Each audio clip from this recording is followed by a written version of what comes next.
Mwenyekiti wa Chama cha Mapinduzi CCM mkoa wa Kigoma, Jamali Abdullah Tamim, ametoa wito kwa wananchi walioweka makazi katika hifadhi iliyopo wilaya Kasulu kuanza maandalizi ya kutoka katika eneo hilo la hifadhi ili wahamie eneo ambalo wametengewa na serikali, huku mwenyekiti akionya baadhi ya viongozi wanaoshinikiza wananchi hao kuwa wasihame. Hayo yamejiri baada ya mwenyekiti huyo kutembelea eneo ambalo serikali imelitoa kwa ajili ya kuwaweka wananchi wanaoishi katika hifadhi, na tayari serikali imeshaanza kuweka miundombinu ambapo ujenzi wa shule ya msingi umekamilika.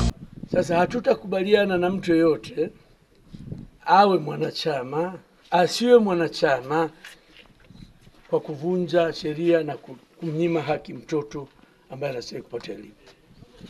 Hiyo ndio nia kwangu, na nitampa maagizo mwenyekiti wetu serikali ya kijiji hapa, na mheshimiwa yupo mheshimiwa DC hapa, kwamba wale watu wafanye namna yote wafike hapa.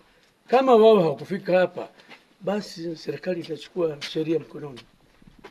Ni nyinyi wenyewe, hatuwezi kukaa muda wote hao mnabembelezwa, kwa sababu sasa wewe una kilomita 45. Kama unaona kuna shida ya kilomita 45 kuhama kutoka kule zile familia zenu, toweni ombi serikali yetu nisikivu. Mama wasikie.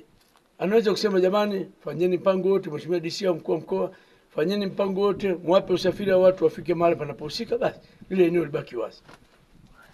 Hicho ni kitu rahisi. Haiwezi serikali kaja kuwekeza zaidi ya milioni 300. Kwanza nampongeza mwalimu na wasaidizi wake. Kwa sababu gani? Ukiangalia force account kwenye kitu kama milioni 300 ni bei ambayo tunasema bei ya chini. Ukisema unampa mkandarasi ni gharama kubwa sana. Kwa hiyo ninawapongeza. Na kila ninapotolewa pesa, ndugu zangu, cha muhimu sana, walimu na wengine wasimamizi, hela itumike inavyotakiwa. Sio hela itumike pasipokuwa, hapana. Ikitumika hela inavyotakiwa kama hivi, basi kwa kweli nafikiri serikali itakwenda mahala pazuri zaidi kuliko hata hapa, na kwa manufaa ya wananchi wote kujua, bila kuchagua chama gani. Ndugu zangu, elimu inapotolewa au majengo yanapojengwa mahali popote, haijali mtu yuko chama gani. Wanafunzi wakija hapa habaguliwi, wewe Chadema, CCM Mageuzi, sijui, hapana. Kila mtoto anaingia, wala haulizwi wewe baba yako chama gani. Kwa hiyo ndugu zangu, nafikiri ni muhimu sana watoto wapate elimu. Kwa upande wake mwenyekiti wa kijiji cha Zeze anaeleza namna ambavyo wananchi anaowaongoza walivyopokea taarifa hiyo. Majina yangu naitwa Mesha Sanda Fatatu, mwenyekiti wa kijiji cha Zeze. Kijiji cha Zeze kina vitongoji vinne, lakini vikiwepo na vya Ruguvu shikizi viwili, kwa hiyo jumla vinakuwa vitongoji 6.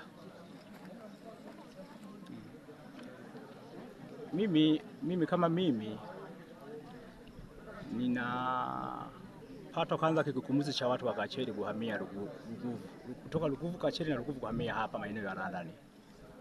Kikukumuzi kikubwa kwanza, Zeze kama Zeze kwanza haina nafasi yenyewe ya kulima, hicho ni cha kwanza. Lakini wanapohamia wananchi hapa wa Ruguvu au wa Kacheri ndio wanakuja kwanza, wanaishi kwenye mashamba ya watu, wao wenyewe wanapata wasiwasi. Kwa hiyo kinanitia wasiwasi kwamba watakapokuja hapa wataishije.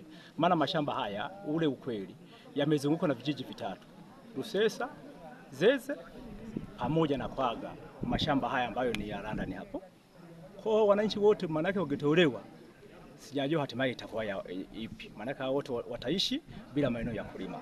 Kwa hiyo ndio wasiwasi kubwa kwamba watu wa Kwaga wataishije, watu wa Rusesa wataishije, na watu wa Zeze wataishije. Wananchi wa Zeze maeneo waliosalia ambayo ungelima ni haya ambayo tayari wananchi wa Kacheri wanakuja kuyakalia, ambayo tayari na Kwaga ndio wanayalimia hayo na Rusesa. Kwa hiyo sehemu hiyo ubaki, yani ukiamka tu kitembea hivi unaona gingi la serikali kwamba ni mwisho wa kuingia kulima. Kwa ndio maana ukuta migogoro inakuwepo ya wananchi, hasa kwa nini tumenyanganywa maeneo wanapewa watu wengine ambao ni wageni?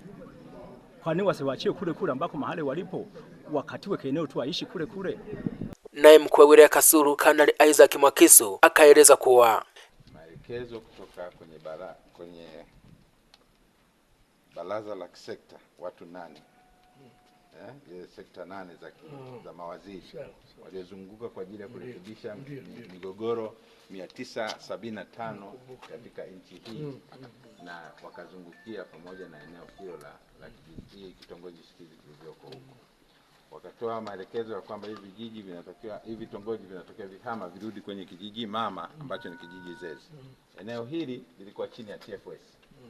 Ikabidi yale maelekezo TFS watoe eneo kwa ajili ya kupokea au walioko kule. Kwa hiyo hela zikatumwa na serikali kama nilivyosema hapa, alikuwa nawasilisha milioni 361,500 ambazo zimekamilisha ujenzi wa majengo haya, na majengo haya yamekamilika toka 2025 kama nilivyosema, ikiwa na maana ya kwamba mwaka huu mwezi wa kwanza waingie.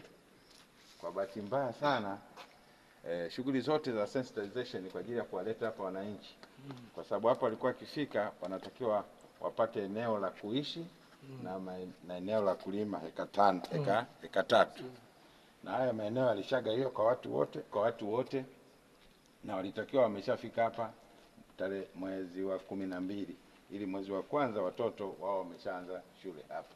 Hayo ndio yalikuwa makubaliano. Kwa maana hiyo nilisema kwamba elimu ilitolewa toka 2023, sio zoezi la jana. Toka 2023 tunatoa elimu hapa. Nikiripoti kutoka hapa wilayani Kasulu mkoani Kigoma, mimi ni Justin Cosmas.